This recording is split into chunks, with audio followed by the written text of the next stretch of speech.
Declaring the winner by TKO, Khabib, the Eagle, Nurmagomedov.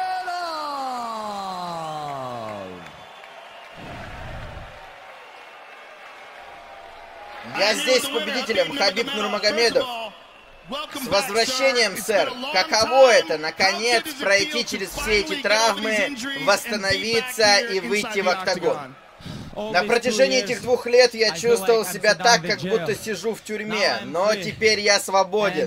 И вы увидели, насколько опасен орел, когда он голоден. Для начала я хочу сказать, Всевышний дал мне эту победу, я очень рад своему возвращению. Я хотел бы поблагодарить Хавьера Мендеса, моего мексиканского гангстера, Али Абделязиза, мою команду здесь, команду KHK MMA в Бахрейне. Я очень рад. Давай также дадим дань уважения Дэрилу Хотчеру, который вышел на бой, который никто не хотел принимать, на бой с, возможно, лучшим легковесом в мире. Скажи, что ты думаешь сейчас, вернувшись в октагон, о своих соперниках в этом весе, особенно о чемпионе Рафаэле дос Аньосе. Ведь ты победил его в прошлый раз. Многие крутые парни не стали выходить на этот бой. Пока я был травмирован, они много болтали.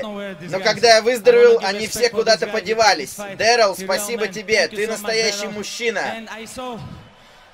Я видел, что Рафаэль дос Аньос вызвал меня на бой. Я завершил свои дела. Ты говоришь о том, что нужно завершить это дело, но 2 года назад здесь, во Флориде, я уже это сделал. Я победил тебя единогласным решением. Давай завершим это дело в сентябре, октябре или, может быть, в ноябре в Нью-Йорке.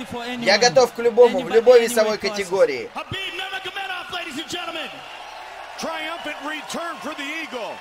Khabib Nurmagomedov.